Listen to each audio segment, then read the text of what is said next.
नमस्कार दोस्तों, कैसे हैं आप सब। उम्मीद है कि बहुत खुश होंगे। आज मैं शिवम आपके लिए एक नए टॉपिक के साथ शुरुआत करता हूं, जो कि प्रीएम्बल है। संविधान आप पढ़ते हैं, सबसे पहले उसमें प्रीएम्बल होता है। प्रीएम्बल का हमें अध्याय मिलता है, जिसको उद्देशिका भी कहते हैं। क्या कहते हैं? उद्देशिका।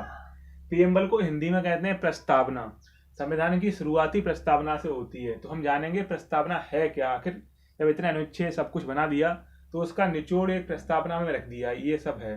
तो प्रस्तावना बनाई क्यों हमने, और वो मतलब इंट्रोडक्शन है क्या है, मतलब सब जानेंगे क्या क्या है उसमें, कि हमें क्या अनुमति देती है प्रस्तावना, उसका सार है क्या है, सब कुछ जान लेंगे एक ही वीडियो में हम। तो सबसे पहले शुरू करते हैं प्रस्तावना से। प्रस्तावना में हम सबसे पहले जानेंगे कि प्रस्तावना हमारे संविधान का भाग है या नहीं है। तो दो चीजें आपको पढ़नी होंगी, संविधान का भाग है या नहीं है। तो सबसे पहले आपको केस का ध्यान रखना होगा। एक 1960 में जो केस हुआ था, 1960 में बेड़ूवाड़ी संघ, बेरूवाड़ी केस नामक एक हुआ था 1960 में। 1960 बेरूवाड़ी केस, बेरूवाड़ी का मामला, बेरूवाड़ी मामला।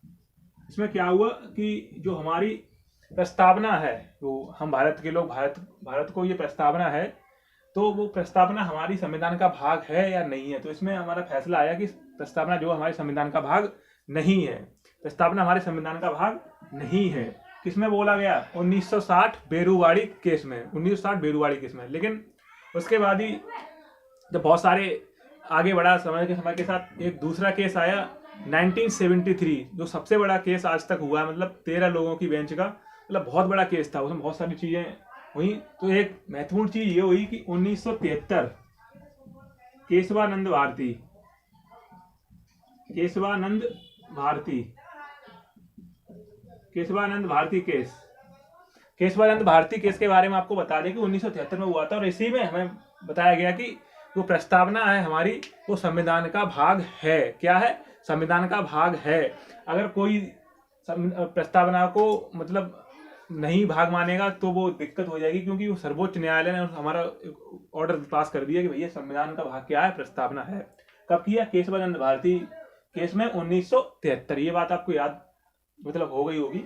दो केस आपको याद रखने हैं, सिंपली दो केस, और दो कई बार एग्जाम में पूछ लिए जाते हैं। तो इनको आप, उम्मीद है कि आपको ये याद हो जाएंगे, एक दो बार देखेंगे तो।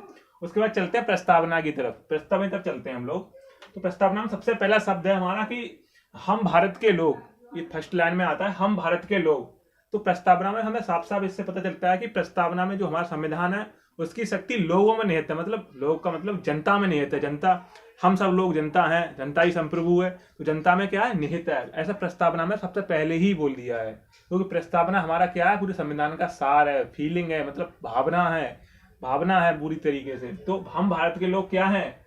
शक्ति का स्रोत है। संविधान की शक्ति का स्रोत कौन है? भारत की जनता, हम भारत के लोग।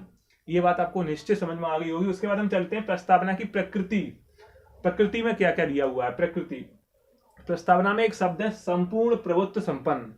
संपूर्ण प्रभुत्व संपन्न, इसका मतलब क्या होता है कि संपूर्ण प्रभुत्व संपन्न का मतलब क्या होता है, ये आप जानना चाहिए आपको। प्रभुत्व का मतलब होता है कि हम पूर्ण तरीके से स्वतंत्र हैं। हम अपनी फॉरेन पॉलिसी, मतलब विदेश नीति किसी पर डिपेंड नहीं करती है। हम अपना जैसा चाहेंगे वैसा अपने देश में करेंगे।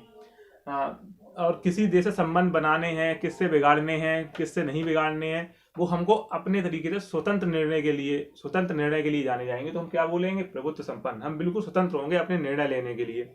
उसके बाद क्या है? समाजवादी। समाजवादी का अर्थ क्या होता है कि सभी लोगों को साथ में लेके चलना। मतलब आपने देखा होगा, भारतीय रेल है हमारी, रोडवेज है, और भारतीय रेल में तो आपने देखा होगा कि बहुत किराया कम रहता है। किराया कम क्यों रहता है? कि आम लोग, जो गरीब जनता है, मतलब जो आम आदमी है, मिडिल क्लास के लोग, सारे लोग अपने भारत में जहाँ एक स्थान से दूसरे स्थान तक किसी को जाना है तो आराम से सफर कर सकें। समाजवादी मतलब राज्य का यही एक सिद्धांत होता है कि सभी लोग साथ में चलें। तो उसके बाद रूस से ही आया है।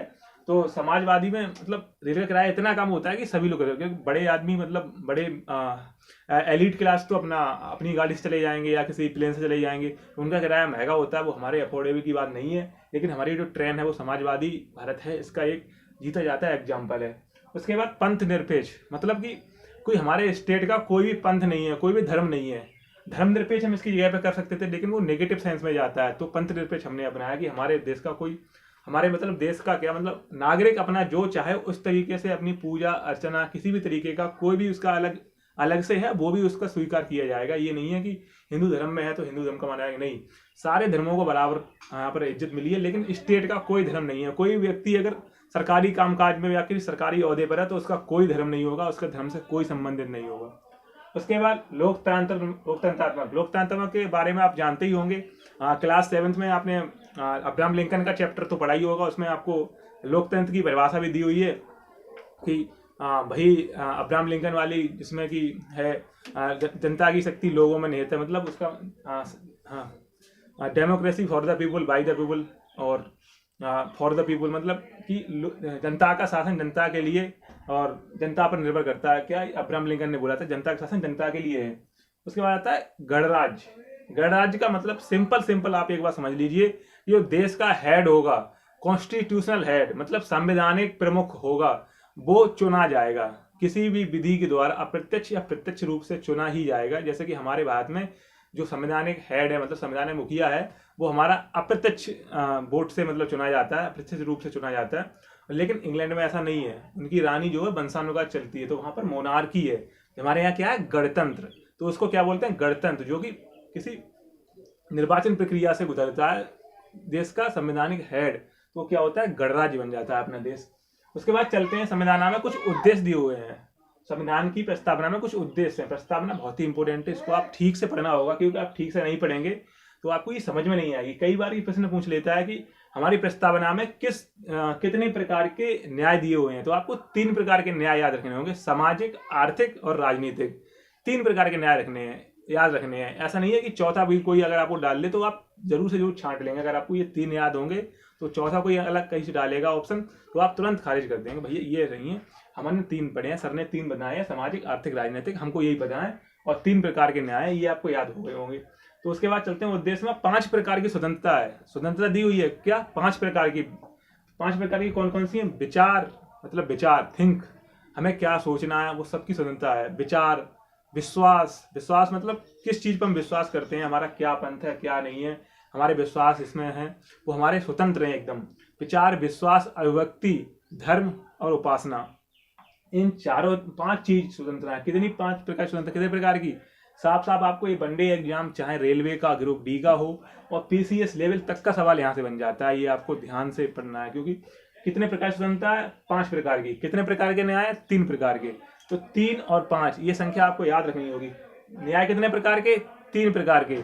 और स्वतंत्रता कितने प्रकार की? 5 प्रकार की। उसके बाद चलते हैं समानता के बारे में। 2 प्रकार की समानता दी हुई है हमारी प्रस्तावना में। कौन सी? प्रतिष्ठा और अवसर की समता। प्रतिष्ठा और अवसर की समानता, 2 प्रकार की समानता, ये आपको ध्यान में रखनी बातें हैं। तो ये आपको उम्मीद है कि सारी बातें आपको एकदम सही से आपको याद हो गई। इसके बाद आपको हम 2-3 चीजें और बताएंगे प्रस्तावना में, जो एमसीक्यू में ज्यादातर आ जाते हैं। पुलिस कांस्टेबल जैसे एग्जाम है, यूपीपीसीएस तक में मतलब इस प्रकार के एमसीक्यू आ जाते हैं प्रस्तावना से रिलेटेड। वो आपको अभी 1 मिनट में समझा दूंगा मैं आपको। यहाँ से इसको हटा देते हैं। उसके बाद हम चलते हैं कि इसमें बहुत सारे वक्तव्य दिए हैं लोगों ने, प्रस्तावना के बारे में बहुत सारी तारीफें की हैं। तारीफें क्या की हैं? तो हमारे भीमराव अंबेडकर जी ने तो यहाँ तक कह दिया है कि प्रस्तावना जो है हमारी एक संविधान की कुंजी है। की मतलब क्या है? की कुंजी है, और वो आत्मा भी कह सकते हैं, मतलब उन्होंने आत्मा भी कहा है, हम लोग उसको आत्मा कहेंगे। उसके बाद एक हमारे अंग्रेज मतलब एक दार्शनिक थे, जो मतलब पॉलिटिकल थिंकर थे। उन्होंने हमारे प्रस्तावना के बारे में कहा है कुंजी नोट। प्रस्तावना क्या है? कुंजी नोट। कुंजी नोट है उनकी एक बुक है, पॉलिटिकल से संबंधित है, पॉलिटी से। उसमें उन्होंने कुंजी नोट बोला है। किसने? अर्नेस्ट बर्कर। उनका नाम क्या? Ernest Barker. अर्नेस्ट बार्कर ने क्या बोला है? प्रस्तावना जो है कुंजी नोट है। उसके बाद एक और हमारे हैं अल्लादी कृष्ण स्वामी अय्यर। अल्लादी कृष्ण स्वामी अय्यर, जो कि हमारी जो कॉन्स्टिट्यूशन बनाने के लिए समितियां बनी थी उनसे भी संबंधित हैं। अल्लादी कृष्ण स्वामी अय्यर, इन्होंने क्या कहा कि इन्होंने कहा दीर्घकालिक मतलब प्रस्तावना जो है हमारी दीर्घकालिक सपनों का विचार है। क्या है? दीर्घकालिक सपनों का विचार है। क्या है प्रस्तावना? प्रस्तावना क्या है? प्रस्तावना हमारे दीर्घकालिक सपनों का विचार है।